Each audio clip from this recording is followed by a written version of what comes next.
పాకిస్తాన్పై India దాడులు చేసింది. అనేక ఉగ్రస్థావరాలను నేలమట్టం చేసింది. ఇండియా పాక్ వార్ వేళ సోషల్ మీడియాలో ఆమె ట్రెండింగ్లో ఉంటున్నారు. ఆమె మరణించి 4 దశాబ్దాలు గడిచింది. అయినప్పటికీ ట్రెండింగ్లో మాత్రం టాపర్గా నిలుస్తున్నారు. నెట్టింట్లో ఆమె వీడియోలు విపరీతంగా వైరల్ అవుతున్నాయి. సోషల్ మీడియాలో ఇందిరాగాంధీ ట్రెండింగ్.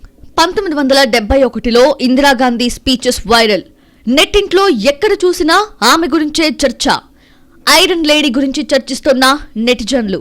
ఉన్నట్టుండి ఆమె రైజింగ్ లోకి వచ్చారు. గతంలో నిందలు వేసిన వాళ్ళు కూడా ఇప్పుడు ప్రశంసలు కురిపిస్తున్నారు. ఆమె మరెవరో కాదు, ఐరన్ లేడీ ఇందిరాగాంధీ. మాజీ ప్రధాని అటల్ బిహారీ వాజ్పేయి లాంటి వారు సైతం కాళీమాతతో పోల్చారు. సోషల్ మీడియాలో గడిచిన 2 రోజులుగా ట్రెండింగ్ లో ఉన్న లేడీ మాజీ ప్రధాని ఇందిరాగాంధీ. ఆపరేషన్ సింధూర్ మొదలైన మొదటి రోజు 2 ఆర్మీ అధికారులు ట్రెండ్ అయ్యారు. ఒక్కసారిగా పాక్ భారత్ మధ్య కాల్పుల విరమణ అని అమెరికా అధ్యక్షుడు ట్రంప్ ప్రకటించారో లేదో మరుక్షణమే ఇందిరాగాంధీ వీడియోస్, ఇందిరాగాంధీ స్పీచెస్, అప్పుడు యుద్ధం జరిగే ప్రాంతాల్లో ఇందిరాగాంధీ తిరిగిన ఫోటోస్ హల్చల్ చేశాయి. ఇప్పుడు దేశానికి ఇందిరాగాంధీ లాంటి ప్రధాని కావాలి అంటూ కొందరు వీడియోస్ వైరల్ చేశారు. దీంతో సోషల్ మీడియాలో ఇందిరాగాంధీ ట్రెండ్ అయ్యారు.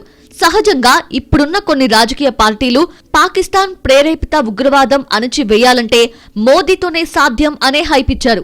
అయితే యుద్ధం మొదలయ్యాక దేశంలో చాలా మంది పాకిస్తాన్ ఆక్రమిత కశ్మీర్ ని కలిపేసుకుంటారు. అప్పటి వరకు యుద్ధం ఆగదు, మోదీ ఆపరు అనే అభిప్రాయానికి వచ్చారు. సడన్ గా కాల్పుల విరమణ ప్రకటించడంతో పాటు ఆ ప్రకటనను అమెరికా అధ్యక్షుడు ట్వీట్ చేయడంపై దుమారం మొదలైంది. 1971 యుద్ధం సమయంలో అమెరికా హెచ్చరికలు కూడా లెక్క చేయకుండా పాకిస్తాన్ పై ఇందిరాగాంధీ యుద్ధం చేశారని అప్పటి ఇందిరాగాంధీ వీడియోస్ పోస్ట్ చేశారు. ఇక కాంగ్రెస్ అగ్రనాయకులు కూడా అదే తరహాలో ఫాలో అయ్యారు. సీఎం రేవంత్ రెడ్డి కూడా ఐరన్ లేడీ ఇందిరా అంటూ పోస్టులు పెట్టారు. సహజంగా బీజేపీ ప్రభుత్వం ఉంటే పాకిస్తాన్ అంతు చూస్తుంది అనే ఫీలింగ్, అందులో మోదీ ఊరుకుంటాడా అనే టాక్. అలాంటి సందర్భంలో కాల్పుల విరమణ ప్రకటన రావడంతో ఆనాటి ఇందిరాగాంధీ వ్యవహరించిన తీరు తెరపైకొచ్చింది.